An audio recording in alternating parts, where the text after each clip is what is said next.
رنګې عرب عام تختره عام یو ډکې دی خلک یې سیزي خلک یې ګزاري ګډ هر ځای په نالو کې پروتي خو چې کله د دغه ډکې نسبت د قرآن مجید سره چې خلک یې پټۍ جوړه کړي ریل تی جوړ کړي نو بیا خلک د هغې د پاس هم نه وړي ولې که د قرآن مجید ریل دی بېادبي دي قرآن وکړه داسې یو عظیم کتاب دی دې د وجې نه په دنیا کې څلور اشیا داسې دي څلور چې دا یقیني سړی بدلې خو ته وایې چې ما ځان ته نه بدلې خو چې دغه څلور شیونه دي لاس ورکړه نسبت دې سره وسه نو خامخا به ته بدلېږي یو په هغې کې قرآن مجید دی چې کله ته قرآن مجید له لاس ورکړې د قرآن مجید څخه نسبت خپل راولې نو که ته نه هم بدلېږې تا به د قرآن مجید بدلېږي په تا کې به داسې یو شعور پیدا کوي داسې یو عقل به کې پیدا کوي چې دا خلک دا څه کوي دا خلک دا په کوم باندې روان دي دې د وجې نه قرآن مجید لاس ورکول د قرآن مجید تلاوت کول دا انتهایی عظیم الشان عمل دی ځکه پیغمبر علیه الصلاة والسلام تشریف فرماو په دې کې یو صحابي کې یو کس دا دوه اوښانې راوستې او دغه رنګې ښایسته اوښانې وې دوه اوښې یې راوستې ډېرې زبردسته او ښایسته شکل والا وې صحابه وفرمایل یا رسول الله نحن نحب مونږ خو هر یو کس دا غواړو پیغمبر علیه الصلاة والسلام ته وفرمایل آیا تاسو تر دې نه زه بهتر شی نه ښیم چې دې نه به ښایسته یي چې تاسو دا صدقه کړئ دې نه به الله رب زیات ثواب درکړي نو ویې فرمایل یو قرآن مجید آیات دا یو اوښې نه غوره دی دوه قرآن مجید آیاتونه تلاوت کول دا دوه اوښو نه غوره دي درې آیاتونه د قرآن مجید تلاوت کول دا دغه رنګې د درې اوښو د درې اوښانو نه چې ته صدقه کړې د هغې نه غوره دي دغه شرط تفسیر پورته ځه به هر حال یو آیات د قرآن مجید د دنیا و ما فیها نه بهتر دی د دنیا و ما فیها نه د قرآن مجید آیاتونه بهتر دي دا داسې یو عظیم کتاب دی د یو حرف مختلفې معناګانې شي حضرت عمر فاروق رضی الله تعالی عنه وی فرمایل که زه صرف د سورة بقرې تفسیر ولیکمه زه صرف د سورة بقرې دغه رنګې کوم چې فضایل دي کوم چې احکامات دي کوم مسایل ترې راوځي هغه ولیکم نو سل اوښان به دغه پاڼې دغه کتابونه به وینسي لیکن دومره علم دی تر د اوس وخته پورې د 300 نه زیات د 3 لکو نه زیات تفاسیر د قرآن مجید لیکلی شوي د 3 لکو نه سوا دا داسې کتاب دی حالانکه بیا هم خلک لګیا دی تفاسیر لیکي خو لیکن د قرآن مجید هغه مقصد ته خلک لا اوسه پورې ځینې چا ځان ورساوه لګیا دي محنت کوي تفاسیر لیکي مسایل ترې راوباسي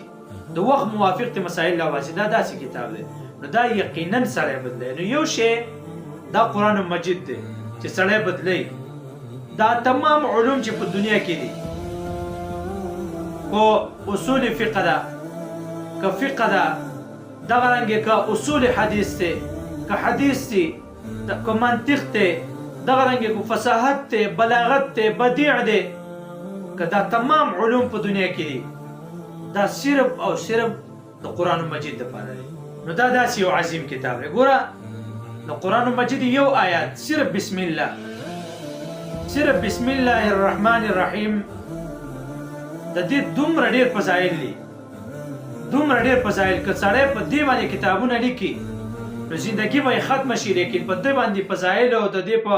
مسایل او په احکامو باندې هم کتابونه لیکلی شوي دي خلک یې پرې لیکي او لګیا دي صرف دا یو آیات دی تاسو وګورئ قرآن مجید صرف 3 مضمون په دې کې ذکر کېږي 3 مضامین قرآن مجید کې ذکر کېږي یو قرآن مجید بحث کوي د توحید نه چې الله رب العزت یو دی د الله سره څوک شریک نشته د الله بچی نشته الله د مرګ نه راضي الله مې خوب نه راضي توحید بحث پکې کېږي یو توحید دی دویم پکې د رسالت بحث کېږي چې ما پیغمبران درلېږلي دي دا زما نبی دی د خبرو منې په دې کې کامیابي ده د رسالت پکې ذکر کېږي او دریم په قرآن مجید کې بحث بعد الموت ذکر کېږي چې دا زندگی ختمېدونکې ده یوه زندگی را روانه ده حساب کتاب به کېږي جنتونه دي دوزخونه دي دغه رنګې پرشتي دا تمام دا درې شیونه په دې قرآن مجید کې دا بیانېږي او دغه درې مضامین د قرآن مجید ټوټل خلاصه دا به بسم الله دا په سورة فاتحه کې ده ځکه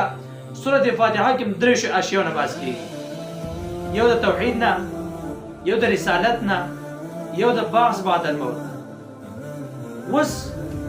سورة فاتحه دا د تمام قرآن مجید خلاصه ده او تمام قرآن مجید چې سورة فاتحه خلاصه ده نو سورة فاتحه خلاصه ده بسم الله ده ځکه بسم الله کې دغه درې اشیاء ذکر کېږي نو یو بسم الله ده او بیا بسم الله کې چې کوم دا درې مضامین ذکر کېږي بیا صرف په با کې ذکر کېږي نو ګوره صرف دا با چې بسم الله الرحمن الرحیم کې چې کومه با ده اول نو دیر کې تمام قرآن مجید خلاصه ده دا داسې یو عالمگیر کتاب دی چې د یو ټکي نه تمام اشیاء د یو لفظ نه د یو حرف نه ثابتېږي دا داسې یو عظیم کتاب دی نو چې کله ګوره د یو آیات د یو صورت دا خپل برکات دي خپل مسائل د دین خلق را ایستلي دي دا داسې یو عظیم کتاب دی نو دا چې کله سړی دین خلاص ورکړي الله رب العزت دا کامیاب کړی دی تاسو سموئ دا د زندګۍ لپاره عین دی دا د زندګۍ لپاره اصول دي دا د زندګۍ لپاره ضابطه ده دا د ملک په دې باندې خلک چلی قرآن مجید داسې کتاب دی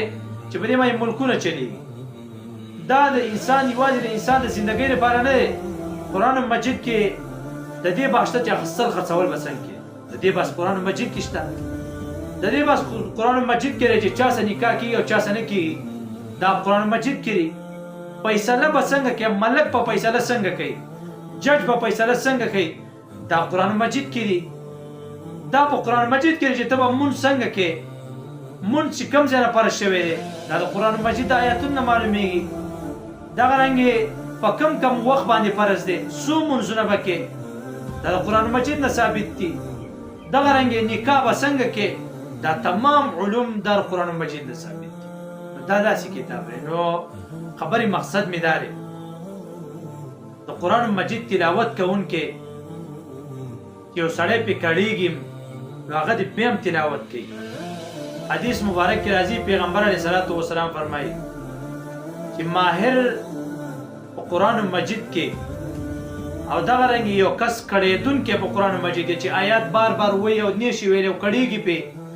له اجران دې کس لپاره 2 اجر دي ځکه د دې مشقت له 2 اجر دي نو قرآن مجید تلاوت کوي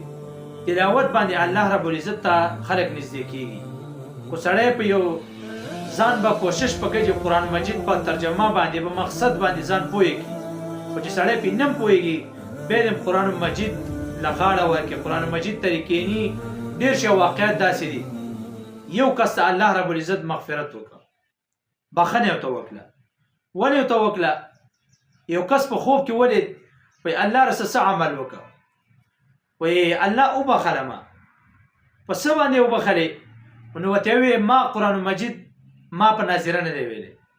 خو د قرآن مجید سره مې دونه مینه وه چې کله به مې راواخست نو په یوه کرښه به مې لاس راغله چې یا الله تا دا رښتیا ویلي دي یا الله تا دا رښتیا ویلي دي یا الله دا دې رښتیا ویلي دي یا الله دا دې رښتیا ویلي دي